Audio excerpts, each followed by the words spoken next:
Well, here's the leader, Mark Martin. Coming up on Lake Speed, who is currently 2 laps down in 29th position. Making the stand for it. And not far ahead, there's the 1 car of Rick Mast. He is in the lead lap in 15th position.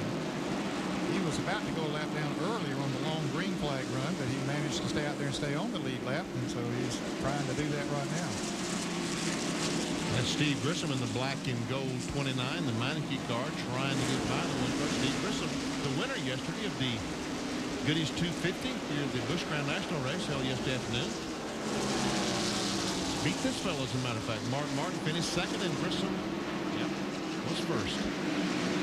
6.6 seconds separates the first 5 here at Bristol with almost 200 laps gone.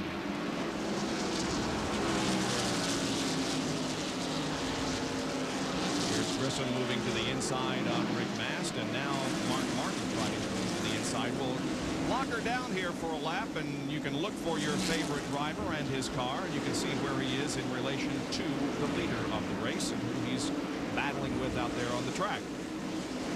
Kyle Petty going by the 16 car, taking that spot away, or trying to take that spot away. That's 10th and 11th. Yep. Back to the leader. There's Mark Martin. Now we'll focus in on Kyle Petty and Greg Sachs. Randy LaJoy running in this group. So's Ted Musgrave. And Kyle did take that spot away from Musgrave. Kyle up in the 10th spot. Here's a Fran field summary.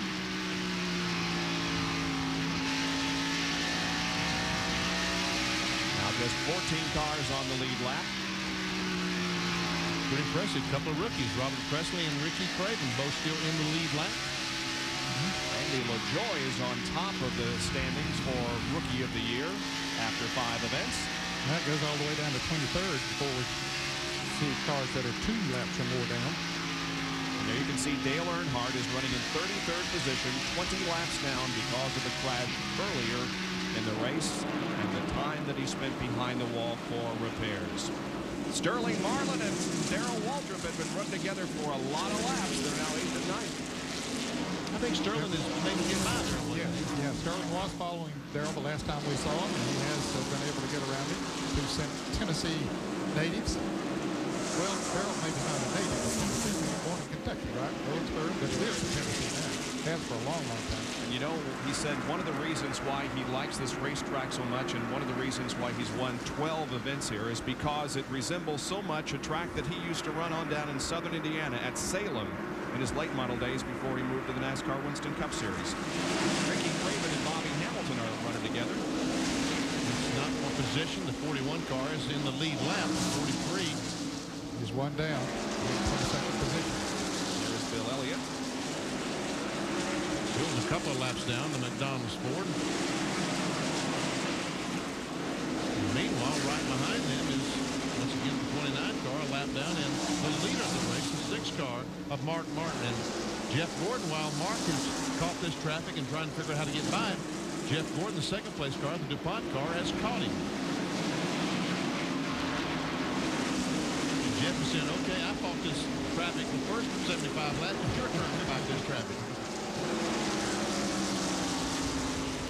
It gets tough when you come up on cars that are running good. Maybe they might be 0.2 of a second a lap slower, but it's hard to pass them. Dale Jarrett is having a good run. He's in 6-5. And Bill Weber has more on Dale's run. Bill? Bob, in final practice last night, they threw everything at this car. Shocks, they worked on the track car. Larry McReynolds and Dale Jarrett had long conversations. Then this morning, they changed the header link. They felt that would give them more top end. They were having trouble spinning the tires. They felt that would take care of it. Larry McReynolds just told Dale Jarrett he's running very consistent laps. They're really pleased with his progress. Of course, he's pitted back here on the backstretch, along with Terry Labonte, who's also having a good run. He started 21st. Gary Gehart just gave me the thumbs up on the Kellogg's Chevrolet.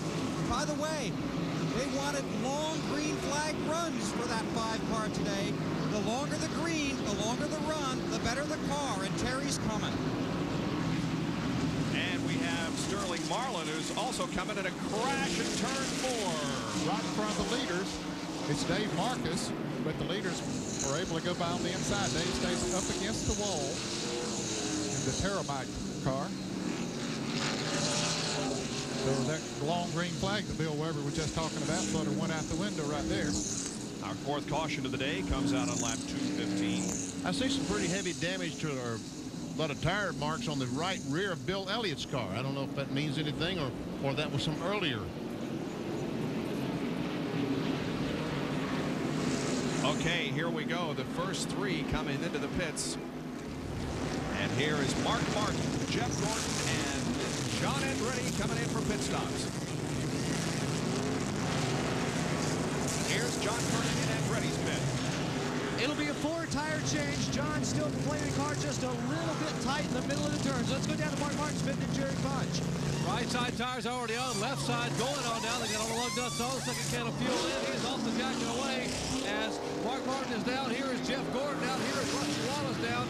And the 37 of John Andretti is now moving down pit road. Let's go to Bill Weber in the back pit. Dale Jarrett and Terry Labonte are back here. Four tires in fuel, looking to beat the leaders. Mark Martin goes by, the 24 is by, the 2 goes by. Now the 28 is down here. Long stop for Terry Labonte. They're working on the left side tires. Now Terry pulls away from the 28 pit, but he lost some valuable positions spinning back here. Sterling Marlin, the last car of the leaders off the backstretch pits. Now Dale Jarrett picked up 2 positions back there pitting on the backstretch. He came out ahead of John Andretti and of Terry Labonte, who was in front of him. Of course, Terry was pitting on the backstretch too, so he only beat one car that's pitting on the front stretch. And the 40 car of Greg Sachs is nearly stopped here on the main straightaway. We will take a break here. Apparently the battery has gone sour on the Kendall car. We'll check out that story in just a moment. Meanwhile, we'll take a break and be back with more. Jeff Gordon assumed the lead on the restart, but Mark Martin took over on lap number 235. Lap 256 saw contact between Presley and Schrader, and as traffic slowed down, Sterling Marlin tapped Dick Trickle's car, forcing it into a spin. The 29 car of Steve Grissom hit Trickle's left front, and Rick Mast clipped the 15 car as it spun, taking off his own rear bumper. Randy LaJoie spun trying to avoid slow traffic, and the 5th caution came out as cleanup crews went to work. They're still under caution, and Rusty Wallace now leads as we return to the 1995 Food City 500 on ESPN Classic. It's the Food City 500, 6th race of the 1995 NASCAR Winston Cup Series, live from Bristol, Tennessee. Overhead is the Family Channel blimp. This is one of a few light ships. This thing is internally lighted at night, and man, is it pretty. Anyway, it is 132 feet in length, 44 feet in height, 37 feet wide, and almost 3,000 pounds. Reaches a top speed of 56 miles an hour. Now, let's go to the Bud Race recap. At the moment, Rusty Wallace is the leader. He has only, however, led 11 of the first 271 laps. We've had 8 lead changes, 5 cautions, totaling 45 laps, and an average speed way down to 88 miles an hour. Those that have picked up 5 bonus points for leading include Martin, Gordon, Petty, and the current leader, Wallace. Out of race, not too many. Greg Sachs and Dave Marcus are the only ones officially out of competition, but there are still some cars that sit behind the wall getting work done. Well, Ned, it's been a rather lengthy caution period here. Yeah, this is the reason the drivers asked NASCAR to ask the track officials to bring the blowers out and blow some of the rubber down off the track, because say if you get out of the groove, that your history. And so they have 2 blowers out there, and they've made a complete lap around this track, one on one end and one on the other, so it looks like they're getting pretty good shape. Kyle Petty is back up to 7th position, Jerry. They've been battling. The car's been awfully tight, Bob. They took a rubber out of the right front. The car was still too tight. They put a rubber in the right rear. The car got too loose. They just came in and put a round of bite in the car and put 4 tires on it. And Kyle said, hey, I think we're in good shape right now. We should be able to make our move back toward the front after qualifying 3rd. Bob? All right, we're just about to go back to green. Rusty Wallace will be at the front of the field. We mentioned that Terry Labonte won the race in Richmond, but Wallace led 248 of the 400 laps, 62% at Richmond in the first short track race of the year. The crowd once again rises as the green flies.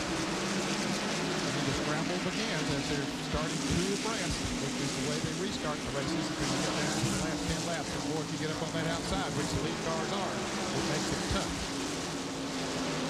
Oh, and Kyle Petty bangs the wall. Several others scramble and lose control, but gather it in, and once again, the caution fly. That all started, and fire momentarily on Kyle's car, but it got out. Brett Bodine is smoking heavily. Yeah, Brett has hit something pretty hard. He spins off of turn 2 over there. Yeah, the 11 car just spun coming off corner number 2 after going down into one with a lot of smoke coming from the car.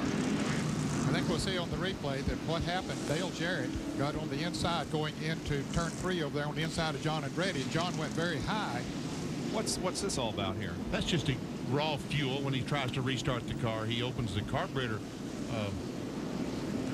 We understand that the oil cooler has been split in the 11 car. We can see the damage to the left front of the car. As the car started stopping, evidently Brett ran in the back of someone, knocked the oil cooler off of him. Brings the Junior Johnson car in. Here's a replay now. There you can see, Ned, that's right. Yeah, Dale had already passed John Andretti. John went high, and I'm sure Kyle probably trying to get to the inside or either jammed his brakes on, and somebody ran into him, and up into the wall he went. And from the Family Channel blimp, here you can see Andretti moving high. Yep, Jeff Burton. 8 car, Jeff Burton catches Kyle in the left rear, and Kyle hits it with the rear and slams it hard with the right front.